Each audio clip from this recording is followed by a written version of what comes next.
Santa Ágora. El legado de Satyr. Capítulo 5.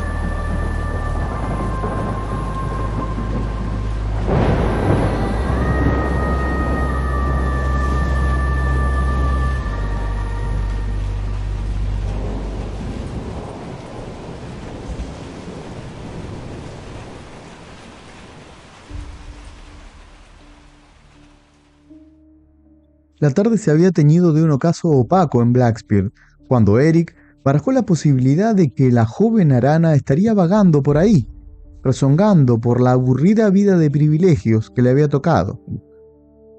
Quizá esté con Héctor, pensó tranquilo, o tal vez intimando con aquel pícaro de los caballos, calculó. ¿Cómo era su nombre? Ah, sí, Groll. Bastian Groll.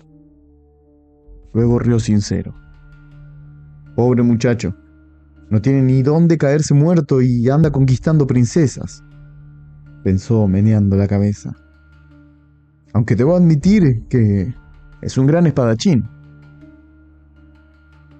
Montó a Trocante, su corcel, un animal que provenía justamente del rancho Groll, y salió del castillo sin demora. Ay, princesa, suspiró en silencio. ¿En qué lío te has metido? Sabía que el campo se extendía más allá de las murallas del castillo, en las vastas praderas que se abrían hacia el horizonte. Arana tendría millones de rincones donde esconderse. Con la determinación de un guerrero, cabalgó en busca de pistas que pudieran llevarlo a su princesa. Por su parte, James de Croft, de mente mucho más astuta y calculadora que su colega el tuerto, intentó ponerse en el lugar de la joven Arana. El desgarbado hombre entendía que de esta situación claramente podía sacar algún rédito. No le importaba la princesa, pero sí la recompensa que traería encontrarlo. Agudizó su ingenio. Debía hallarla antes que Eric y congraciarse con su rey. Veamos. Debo pensar como ella, se dijo encendiendo la maquinaria que habitaba en su cerebro. Soy una joven imbécil, engreída y soberbia. ¿Qué fantasmas pueden estar gobernándome? ¿Estaré revolcándome con algún súbdito? No, por supuesto que no. ¿Dónde estás, pequeña malcriada?, refunfuñó molesto, ajustando su cinturón.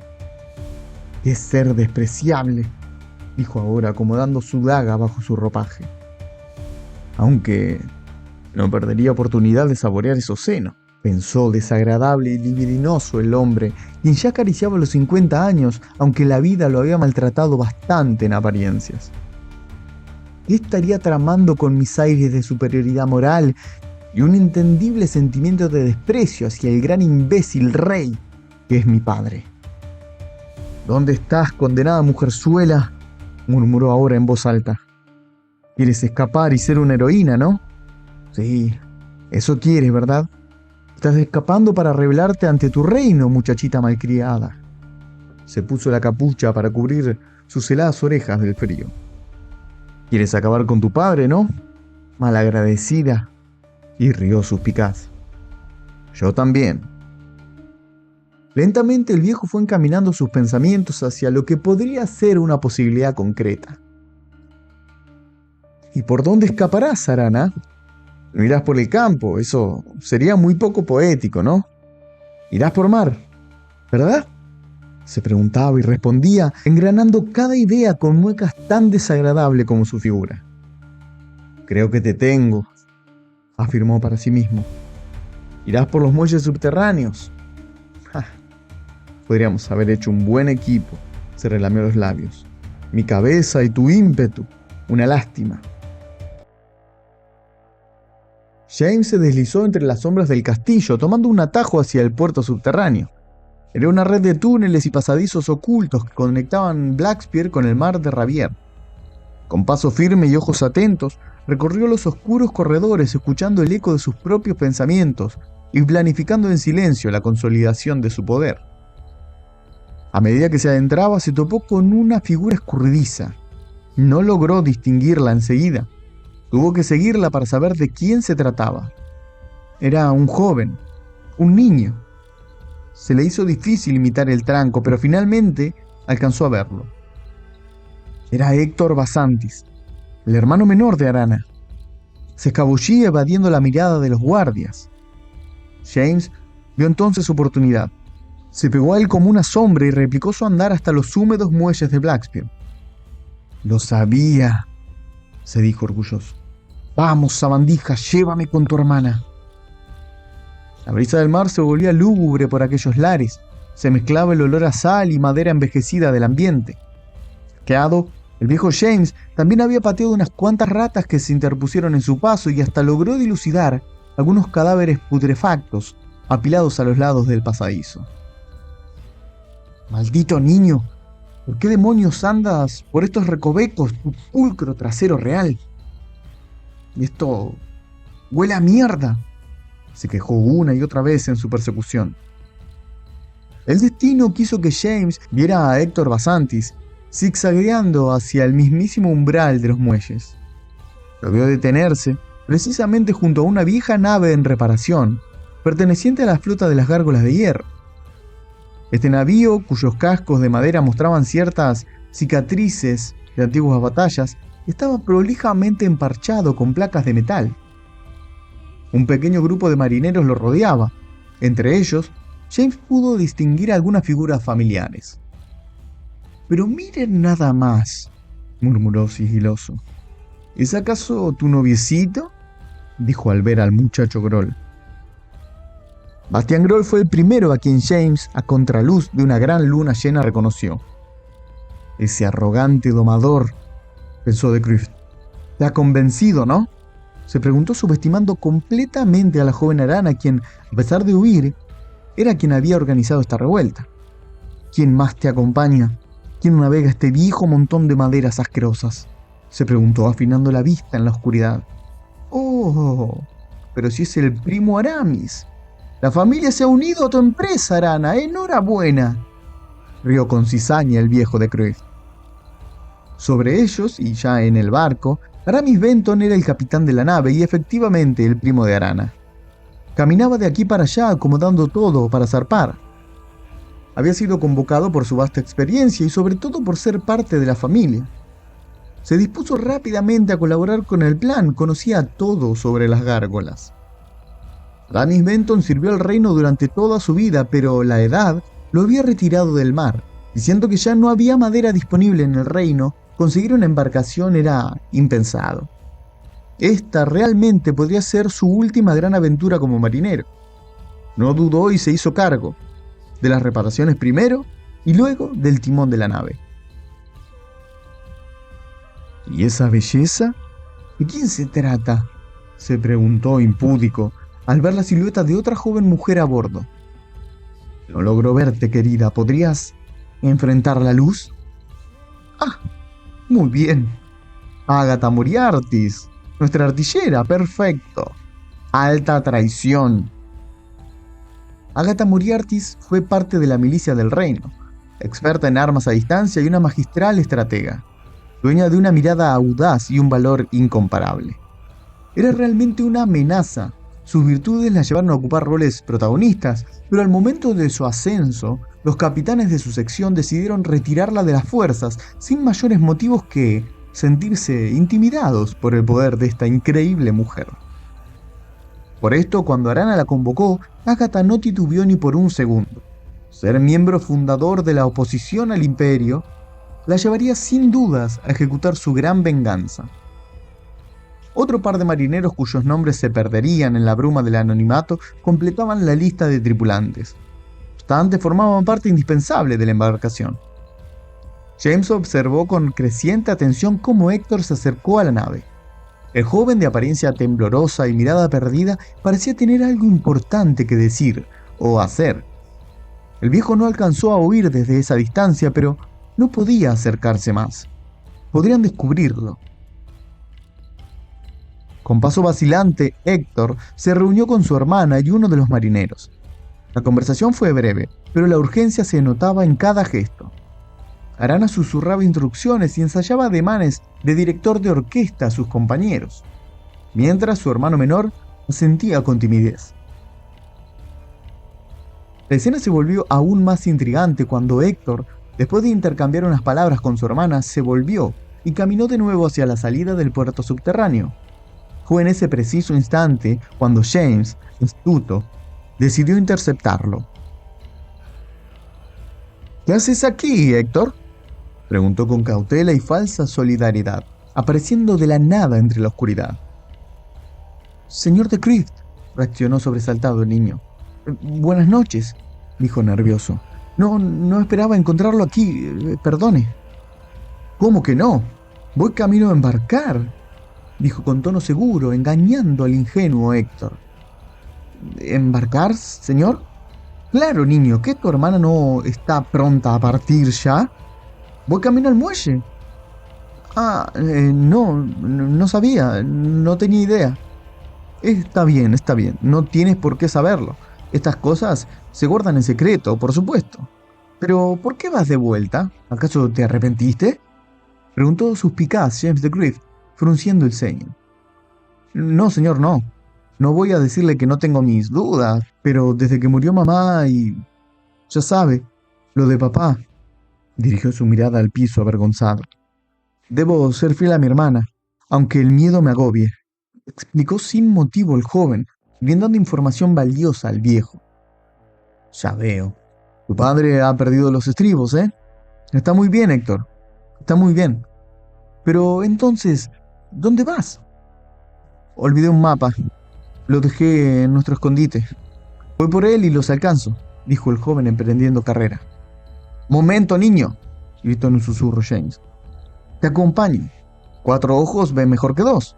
Pero vamos lento, por favor, pidió tiernamente y abrazó al joven por los hombros.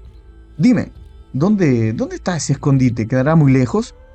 No, señor, es el galpón en la parte trasera de mi primo, dijo despreocupado Héctor, sellando su destino. La ingenuidad del joven Héctor fue la endija por la que esta rata logró infiltrarse en el plan de Arana. Con vivir tantos años en el poder, habían cubierto a James de Cruyff de una falsa imagen de cercanía. La falta que le hacía su madre exponía al niño de una vulnerabilidad evidente. En esto se apoyó el viejo James para lograr develar el secreto. Un poco de cariño, un abrazo, una palabra, fueron suficientes. La información que había conseguido era oro caído del cielo. Era todo lo que necesitaba para continuar con sus lucubraciones en busca del poder total. Una idea rondó su cabeza y rápidamente un nuevo plan se dibujó. Dio unos pasos hacia la penumbra de los pasadizos y cuando Héctor ya caminaba relajado hacia la hacienda Benton, el viejo sacó sigiloso la daga que escondía en sus ropas y le hundió profundo en la espalda del joven. Un grito ahogado retumbó en la noche antes de que James pudiera tapar la boca de Héctor y acertar otras 4 puñaladas que terminaron con su vida. ¡Maldito niño! ¿Por qué gritas así? ¡Como un cerdo!, gritó a su víctima mientras la hoja de su daga seguía atravesando insistente el tierno cuerpo del joven heredero. Héctor intentó escapar, sin éxito. El dolor en su pecho era indescriptible. Su primer grito había sido una respuesta automática de su sistema nervioso, pero rápidamente fue controlado por su atacante. Intentó gritar de nuevo, pero no pudo. Quiso preguntar por qué, quiso saber cuál había sido su error, pero no pudo. Un borbotón de sangre brotó de su boca. Sus ojos se colmaban de lágrimas y lentamente iban quedando en blanco, vacíos, sin respuestas. Con la sensación de estar abandonando a su hermana y con la inconsciencia de sus acciones, se desvaneció. Más vale salir de aquí antes de que los ineptos guardias lleguen, advirtió el viejo James de Griff y huyó de vuelta al castillo. El joven Héctor yacía boca abajo en un charco de su propia sangre, sangre real, traicionada por la avaricia, en la más silenciosa soledad, la misma en la que había crecido. En aquel oscuro y húmedo pasaje en el que hasta hace un momento depositaba las esperanzas de un nuevo comienzo con su hermana Arana, la única persona que se había preocupado por él, terminaban sus sueños. Un guardia había escuchado el grito y dio la señal de alarma. Una decena, al menos, acudió al muelle subterráneo de Blackspear. Comenzaron a rastrillar la zona para encontrar una pista que les revelara lo que había pasado. Arana había estado en la cubierta desde la partida de su hermano, preparando todo para partir. Se percató del alboroto. Esperó a Héctor de todos modos durante 40 minutos, pero cuando la situación se volvió insostenible y los guardias comenzaron a mirar de reojo a la vieja embarcación, sus compañeros le aconsejaron zarpar. «Arana, debemos irnos o todo será inútil», dijo Bastian en un susurro. Un poco más. Debe estar por venir, no tardará». «Arana, lamento decirlo, pero...», suspiró Aramis angustiado. «El niño se acobardó, compréndelo, no debe ser fácil para él». «Amigos, esto se está complicando», advirtió Ágata desde proa. «Cada vez hay más guardias y como ya sabrán, esta embarcación es robada», dijo sarcástica. «No tardará en llegar alguien que se dé cuenta que una gárgola no tendría que estar aquí». «Maldita sea, Héctor», murmuró Arana. Un dolor helado le retorció el pecho. «Prometo volver por ti, Héctor», dijo apretando el collar que colgaba de su cuello. «Aramis, zarpemos ya», ordenó luego. «Espero verte pronto, hermano». «Buena suerte», pensó la princesa profundamente conmocionada. La idea de que Héctor se hubiera arrepentido flotaba en el aire y convencía a la tripulación. Con lágrimas en sus ojos y sintiendo la amargura de este abandono, la líder de la tripulación zarpaba del muelle de Blackspear. Se adentró en la nave, que ya comenzaba a deslizarse hacia el mar Rabier, y se amigó con la idea de que quizás su hermano aún no estaba preparado para abrir los ojos y ver la crueldad de su padre. Mientras tanto, James, con una fría sonrisa en el rostro, aprovechaba la situación para consolidar su plan. Su traición había sido calculada y ejecutada en un instante. Eliminar a Héctor, el único heredero, era clave ahora que Arana se convertía en desertora. Él sabía que la muerte de Héctor y la intempestiva huida de Arana abriría la puerta para que él tomara lentamente el control del reino, debilitando desde sus entrañas a la familia real. Pasaron las horas en un silencio sepulcral. Cuando amaneció, tras haberse cerciorado de la partida de Arana y su gente desde una distancia segura, James de Croft regresó al castillo.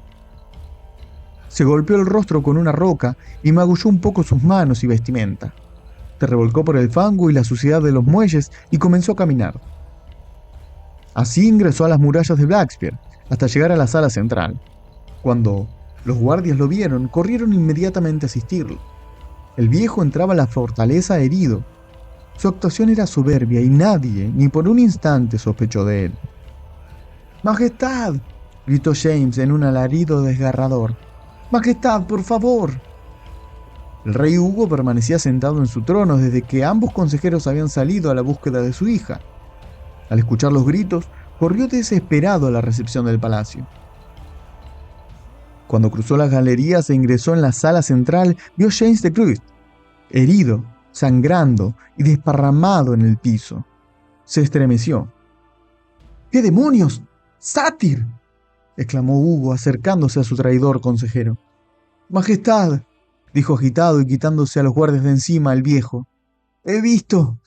Los he encontrado. No pude evitarlo», dijo espasmódico mientras un hilo de sangre corría desde su ceja izquierda. «Tranquilízate, hombre, tranquilízate», recomendó preocupado el rey. «Tráiganle agua», ordenó luego. James bebió agua y respiró profundo 3 veces. Se limpió la sangre con su túnica y ajustó el cordón de sus sandalias. «Su excelencia, lamento mi apariencia», se disculpó. «Los encontré, majestad», dijo, quebrando en llanto ahora. Eric hacía minutos había vuelto de su ronda, sin éxito por supuesto, pero habiendo alertado a algunos de sus contactos sobre la búsqueda de la princesa. Ahora observaba la situación de cerca, sin sospechar nada de lo que estaba por oír. «Hombre, no me asustes», expresó el rey nervioso. «¿Es para llorar?» «Adelante, cuéntame. Estoy preparado», dijo entonces erguido y con la vista en alto. «¡Todos afuera!», ordenó y toda la servidumbre corrió fuera de la sala. «Encontré a Arana, su excelencia», dijo y pausó su relato unos segundos, lo suficientes para que Hugo preguntara. «¿Y dónde está?». «Huyó en una de las viejas gárgolas averiadas, Alteza. Bueno, en realidad, reparada. Groll, Benton y Moriarty Se las ingeniaron para emparcharla y volver a ponerla a navegar, explicó James a su rey. Lo habían estado planeando, Majestad. Posiblemente en el taller del viejo Benton. Santo Borcan, no ganó para disgustos con estas mocosas, refunfuñó Basantis, mirando el cielo. Pero, dime, ¿quién te ha dejado así? Fueron ellos, Excelencia. ¿Ellos? ¿Cómo? ¿Por qué? Preguntó indignado Hugo Basantis. El tuerto se acercó lentamente a James y se ubicó tras él, como si olfateara algo, comenzando a percibir el agrio perfume de la mentira. Héctor, Majestad, comenzó el jefe de moneda real. Lo llevaban a la rastra hacia la gárgola, como secuestrado. Intenté ayudarlo y la tripulación entera se abalanzó sobre mí, agregó con cara de víctima mientras el rey lo observaba angustiado. Logré zafarme, Majestad, y en el revuelo también pude ayudar a Héctor a que se liberara. Pero cuando lo hizo, y discúlpeme por lo que voy a contarle, dijo antes de una nueva pausa. ¿Qué pasó, James? Dilo de una vez, ordenó Hugo perturbado. La misma Arana, Su Excelencia. Arana apuñaló a Héctor por la espalda. James completaba una actuación magistral que vivió con dulce felicidad. El horror hizo tambalear al rey. Eric mismo fue quien lo sujetó para que no se desplomara al piso. Acercaron una silla y tomó asiento. Trajeron agua y bebió un vaso. La atmósfera se había vuelto inquietante y una profunda desazón se instalaba en Blackspear. «Mi hijo», balbuceó Hugo Basantis. «Mi pobre hijo. ¿Pero qué demonios pasa con Arana? ¿Quién la ha corrompido así?», gritó con rabia. «Es ese traidor engendro de Groll, ¿verdad?» «Hal», gritó haciendo eco en el castillo. «Hal de Moon, tu rey te llama. ¿Dónde estás?», continuó desesperado. Hugo Basantis comenzó a toser, contorsionándose. Parecía que iba a escupir sus pulmones por la boca mientras su garganta tronaba dolorida. «Majestad, serénese. Todo debe tener una explicación», dijo cauteloso Eric el tuerto Minch. «¿Para qué quiere a Hall?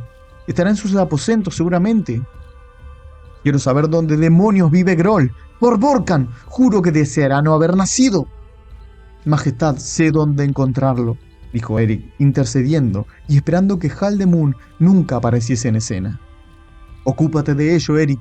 No quiero nadie vivo para el amanecer. Toma lo que haga falta. Destrúyelos». Eric asintió con frialdad. «Sí, Majestad. Ya mismo».